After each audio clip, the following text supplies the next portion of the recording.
And the exploding population is because Alistair Campbell's lot opened the door and then Kevin's lot accelerated it in a way that had never been seen in the history of these islands. Alistair Campbell got on Nigel Farage's wrong side and it didn't end well for him. Because I think Brexit has done so much damage to this country. Oh, and, dear. well, I'm sorry, Neil. Oh, I'm sorry. dear.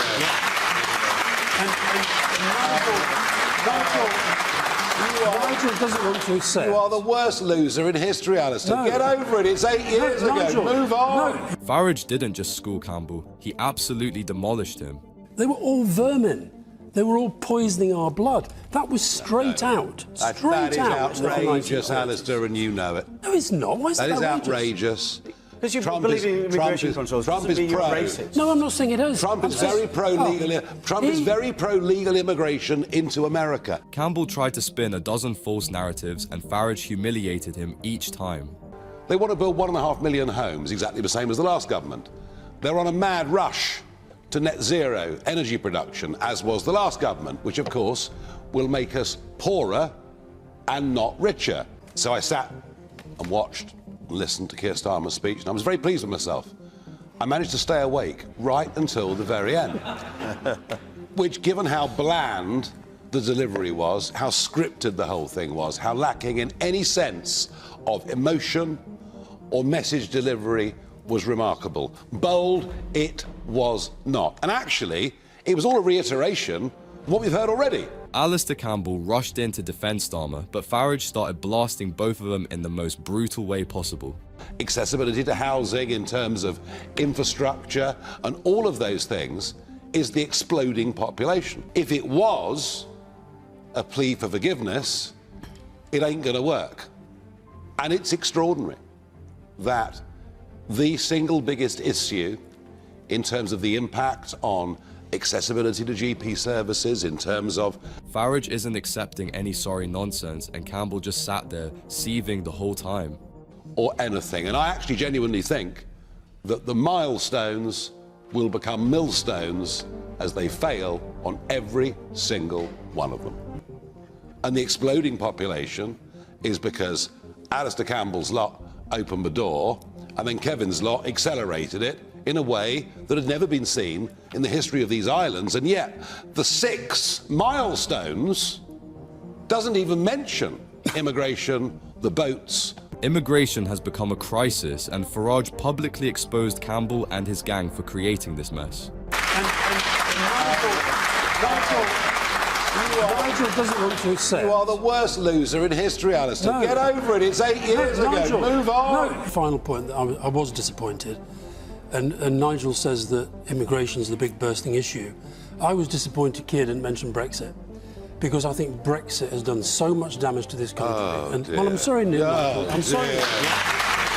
8 years since Brexit, and the worst loser in history is still whining about it. We didn't do it all your those way. things, and sadly, this mob, We didn't do it the your Tories, way. didn't If do we'd done it any of Nigel's way.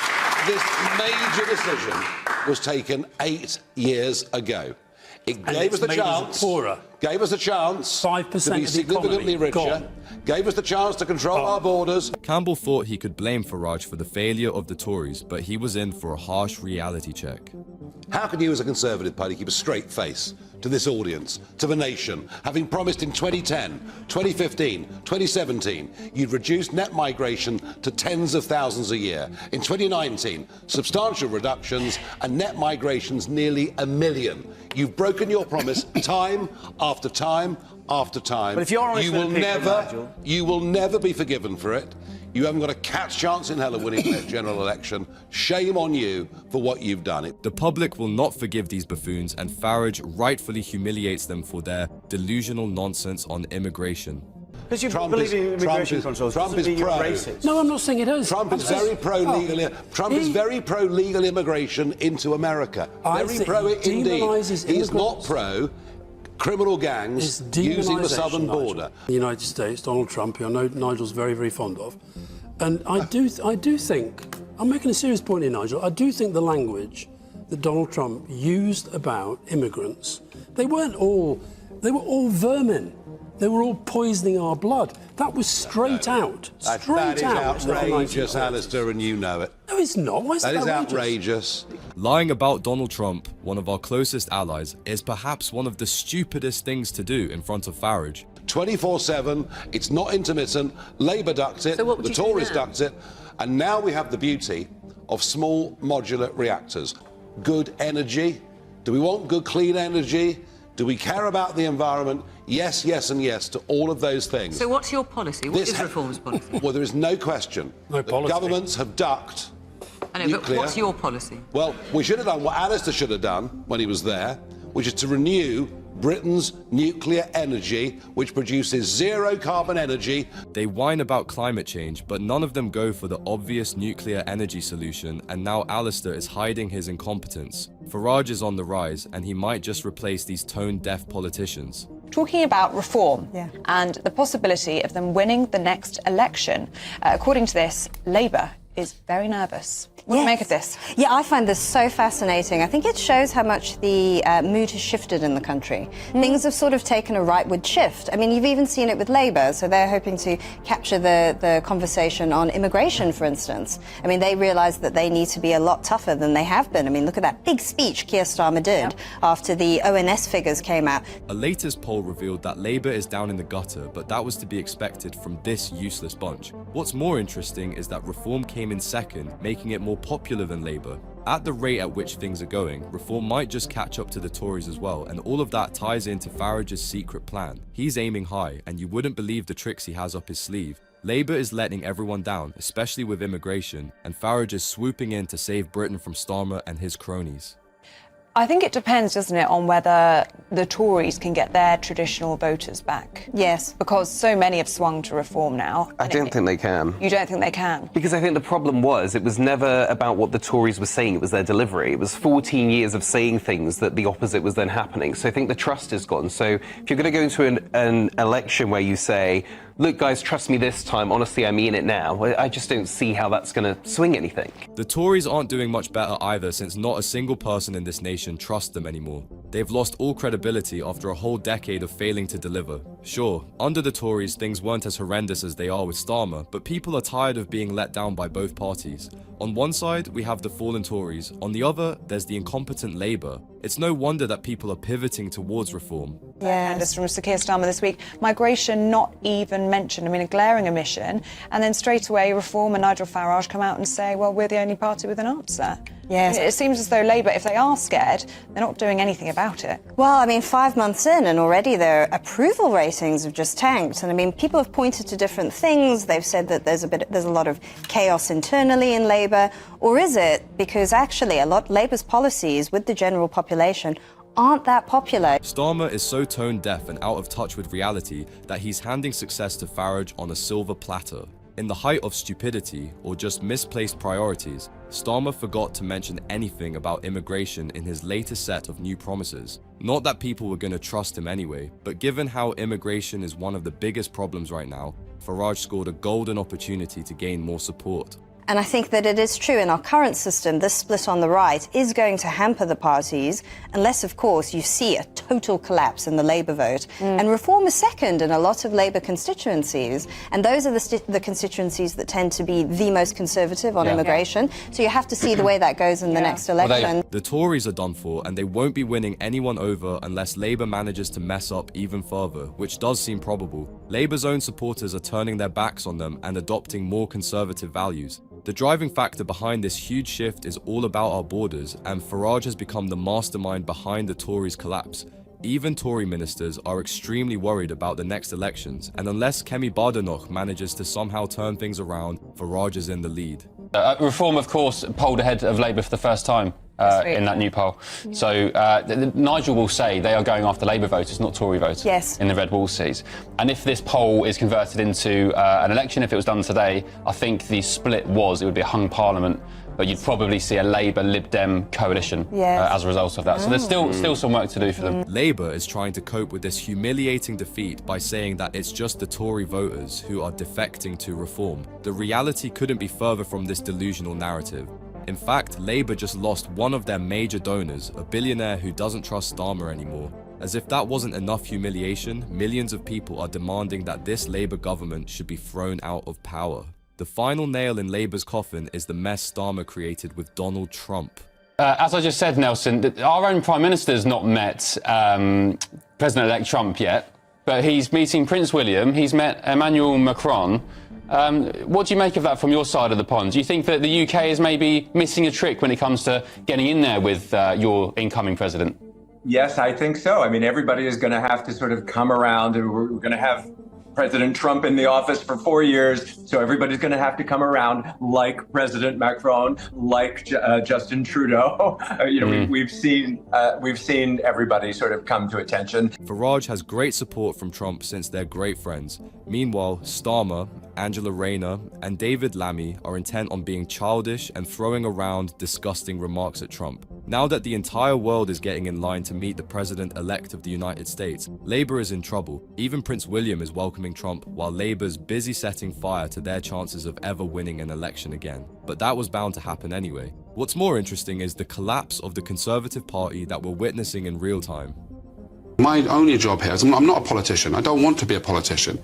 I helped raise funds for the Tory party. I'm now helping Reform doing it. I think we'll break records of that, not because I'm so great at doing it. I believe people want that change. I wouldn't be doing this if I didn't think Reform UK will be the party in government in 2029 and Nigel Farage will be the Prime Minister of this country. A huge billionaire supporter for the Tories has defected to Reform. What we're seeing is the slow undoing of the Tory party. People have lost all trust in them, and no wonder. Who would trust a party that lost to the likes of Starmer? They've set their credibility on fire by failing to properly deliver. What's more is that Starmer's opposition managed to leave quite a dent in their reputation because, useless as they may be, Labour sure knows how to complain and throw tantrums. I think this is not the end of the beginning. This is really the beginning of the end for the Conservative Party, because talk about, Michelle, revenge is a dish best served cold. You've got to look at this in terms of this psychodrama between Richard Tice, Nigel Farage, the upper echelons of the Reform Party as it is now. Farage has a massive plan, and at the core of it all is revenge. What the Tories did to Farage was absolutely appalling, and now he's out of payback.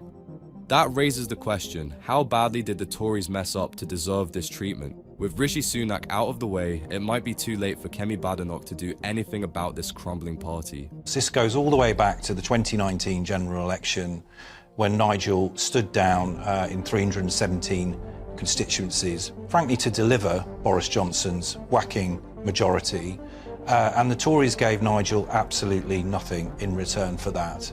In fact, they sort of danced on his grave.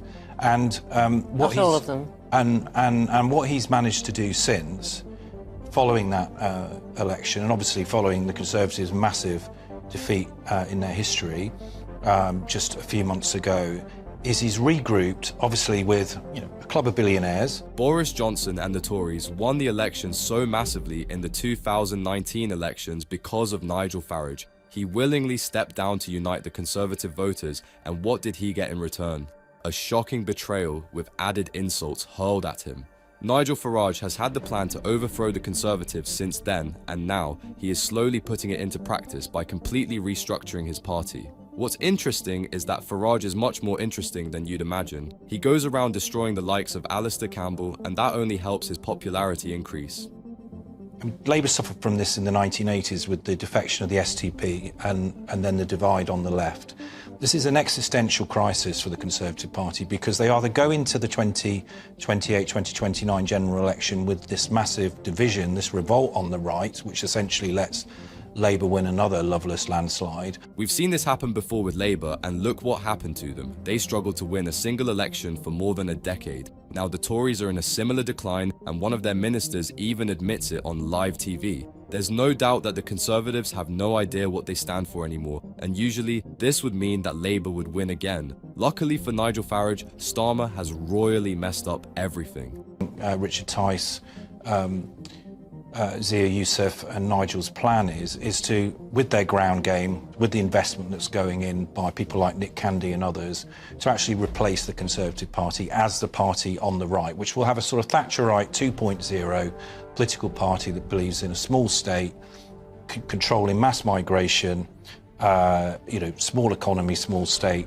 The investment is flowing in, and Farage, with the help of Richard Tice, is just getting started. One by one, they're securing major donors, and every single one of them has major faith in Farage. They truly believe that Farage is what the UK needs, and many other working-class Brits share that sentiment. In fact, it's baffling how highly the latest billionaire supporter speaks of Farage and reform.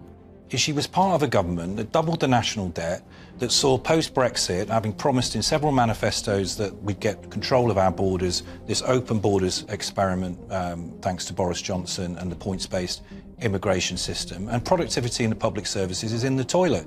So, you know, the electorate looks at that and says, well, we hear what you're saying, but we don't believe that you're capable of delivering. Actions speak louder than words, and while the Conservatives were much better than Labour, they suffered the same problem. We've seen countless broken promises from the Conservatives as well, but their saving grace was that they didn't set the nation on fire the way Starmer and his cronies have in just a few months. Labour is incompetent, and the Tories have created a lot of problems that we're seeing the consequences for today. So there's only one question that remains: are Farage and Reform the future of this nation?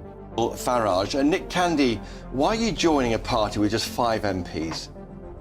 Well, Chris, thank you for having me, but I love our country. I think our country is amazing, but our country's in decline. I've got friends across the political spectrum. I've got some very good friends in the Labour Party. I've got some very good friends in the Tory Party, and they will always be my friends. But I genuinely believe it's time for a change in direction, and that change in direction is Reform and Nigel Farage. Nick Candy is the billionaire who defected from the Tories to Reform, and for good reason. Britain's in decline, majorly due to Labour's idiotic schemes. And now, the Tories aren't reliable enough to be trusted with the future of this nation. Naturally, that means that Reform UK and Nigel Farage are the only viable options. Britain is filled with patriots, and they will not just stand and watch Labour or the Conservatives ruin it bit by bit. Not only that, Nick Candy has an important role to play for Reform, and he's already bringing in huge sums of cash. I didn't vote for Labour at this general election. I said Keir Starmer's a good guy with good values, and that it was time for change. After some 13 years of some promises that were made that weren't delivered on, I felt it was time for change. However, the last 4 or 5 months under Labour has been a disaster for them as well. They know it, we know it, the country knows it. And I believe that Reform and Nigel are the future, and I'm going to back them because we have one last chance at this. According to Nick and many others who share the sentiment, we are in a very volatile time, and the upcoming election is our one last chance to fix everything. Really, the economy is spiraling, the nation is being torn apart socially and culturally, and the public sector is a mess. Countless people voted for Starmer after believing his false promises, but now that he has been exposed to be a dishonest and incompetent person who lacks integrity, it's time for a different future. I think for past general elections, sort of 25 to 40 million pounds has been raised for previous parties, and I think I will do significantly better than that. More than 40 million? Yes. Wow, and you're... Already this morning, I've had millions of pounds worth of donations from people that have never donated to a political party in this country. But it's not just about... That's incredible. It's not just about getting rich donors and billionaire people, whatever, or millionaire people today. We need the guys that have got £1, £5, £10. Nick Candy managed to bring in record-breaking numbers of donations for both parties, and now he's aiming to double that amount. Is he that confident in Nigel Farage? Seems like it, since he has already racked in millions, but there's a deeper point at play here. Reform isn't trying to be the party of billionaires, but rather the common British citizen. They've got some major plans in the works, and Farage reveals some of them. But it's happening. I mean, I promised 2 things. You know, when I was in the town hall in Clacton, on that election night, I said 2 things. I would democratise the party. Well, we set branches up all around the country. They're choosing their candidates. I'm changing the structure. I'm with the lawyers. But I also promised, perhaps even more importantly, from the point of view of most of the public, that I'd professionalise the party. You know, no more shoddy vetting. The right candidates, the right people, the right structure. Farage is making a name for himself as the guy who does what he promises and gets things done. This has massively boosted his support, coupled with the way he demolishes idiots like Starmer and Campbell on live TV and inside the House of Commons. He has brought in all the right people, and unless Kemi Badenoch does something huge, things are looking bleak for them. Considering how things are going, Farage just might succeed, and that's because Reform offers what the other parties do not. I bet you watching live now, there are people of all ages really scared that we're in societal decline, that we're led by people who seem to accept this sort of gentle downward spiral. We're much more optimistic than that. We genuinely believe we can turn this around. And it's why, and you come to a reform members event, I mean, they're like rock concerts because people are optimistic. These are the people that will give us a better future. They're far removed, though. Unlike other politicians, Farage and Candy are aiming to not be tone-deaf and delusional. They know that the majority of the voters are working-class Brits, and they're promising genuine hope for a better Britain. Their lives have been made miserable by the current politicians, and so they're putting their hopes in Farage and reform. Once the support starts increasing, Farage's secret plan is to overthrow the Tories and make reform the major Conservative party. I've been at this game over 30 years. And I've had some good days, and I've had some bad days, of course, inevitably. I think we're at a moment, potentially historic moment, in British politics. And you know something? If we don't succeed, I just fear we're going to see our country continuing to go down the drain with many of our brightest and best young people leaving Britain. This is perhaps the most sensitive moment in recent history for this great nation. One wrong move and the downward spiral of misery that the Tories started and Starmer is making significantly worse will break the entire system. Those who can are already leaving Britain, and many will be left to bear the consequences of political blunders. So, that leaves you with a major choice to make. Support the future and demand accountability, both of which you can do by liking this video and subscribing to the channel.